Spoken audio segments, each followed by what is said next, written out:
안녕하세요. 법무법인 훈민 조아라 변호사입니다. 오늘은 강제집행과 관련된 얘기를 좀 드릴까 하는데요.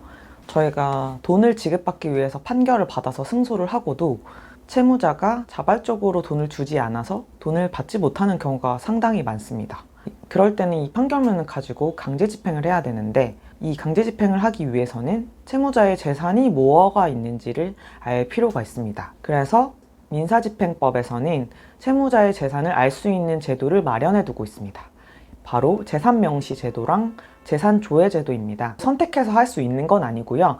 재산명시 이후에 어떤 사유가 있으면 재산조회를 할 수 있게 해두었습니다. 재산명시는 채무자 스스로 자신의 재산을 밝히도록 하는 제도이고, 재산조회 제도는 법원에서 직접 기관이나 단체의 재산을 조회할 수 있도록 하는 제도입니다. 두 가지가 차이가 있죠. 당연히 재산조회가 훨씬 정확하고 좋습니다. 근데 그 전에 재산 명시를 먼저 해야 된다는 것이죠. 재산 명시 신청이든 조회든 생각보다 간단합니다. 판결문을 가지고 재산 명시 신청서를 제출하면 됩니다. 그럼 법원은 채무자한테 재산 명시 명령을 하게 되고, 채무자는 재산 목록을 법원에 제출을 해야 합니다. 그리고 재산 명시 기일을 지정을 하고, 채무자는 출석을 해서 이 재산 목록은 거짓이 없다, 이런 선서를 하게 되어 있습니다. 만약에 채무자가 정당한 사유 없이 재산 명시 기일에 불출석하거나 재산 목록 제출을 거부하거나 선서를 거부하는 경우에는 20일간의 감치를 할 수가 있습니다. 그리고 만약에 채무자가 거짓의 재산 목록을 낸 때는 3년 이하의 징역 또는 500만 원 이하의 벌금에 처해질 수 있습니다. 기본적으로 이 재산 명시 제도 자체가 채무자의 자발성에 기하기 때문에 채무자가 재산을 은닉하거나 허위로 제출하는 경우에는 실효성이 떨어질 수가 있습니다. 그래서 마련한 게 바로 재산조회 제도입니다. 그래서 이 재산 명시 이후에 어떤 사유가 있으면 재산조회가 가능한데요. 채무자의 협조 없이 직접 채무자의 재산을 파악할 수가 있습니다.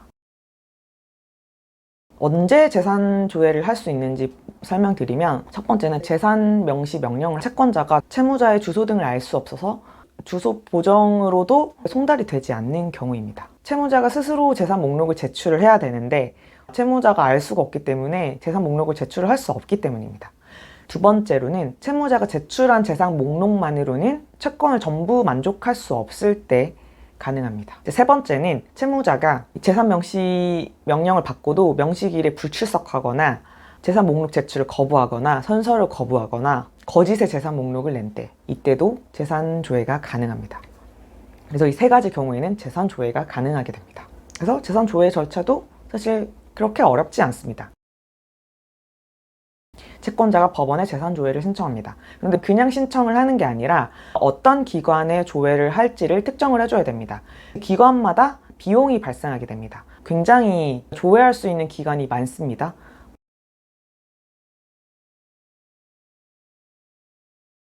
부동산도 조회할 수 있고, 차량도 조회할 수 있고, 금융기관, 주식, 보험, 은행 다 조회가 가능합니다. 이걸 전부 다 하면 굉장히 비용이 많이 들겠죠.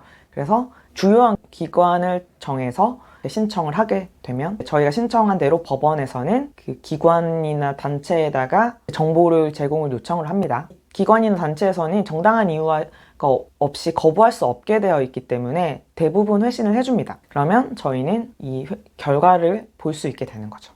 그래서 재산이 있으면 이렇게 있다고 나오고요. 없으면 없다는 회신이 오게 됩니다. 이걸 근거로 채권자는 강제집행을 하시면 됩니다. 생각보다 조회할 수 있는 게 많기 때문에 채무자 명의의 재산이 있는 경우에는 빠져나가기가 쉽지는 않습니다. 그런데 항상 채무자가 재산을 빼돌려 놓기 때문에 문제가 된다는 점이죠. 어쨌든 법적인 제도 안에서는 채무자의 재산을 알아낼 수 있는 방법을 이렇게 정해두고 있으니까 많이 이용해 보시면 좋을 것 같습니다. 네, 도움이 되셨으면 좋겠고요. 이상입니다.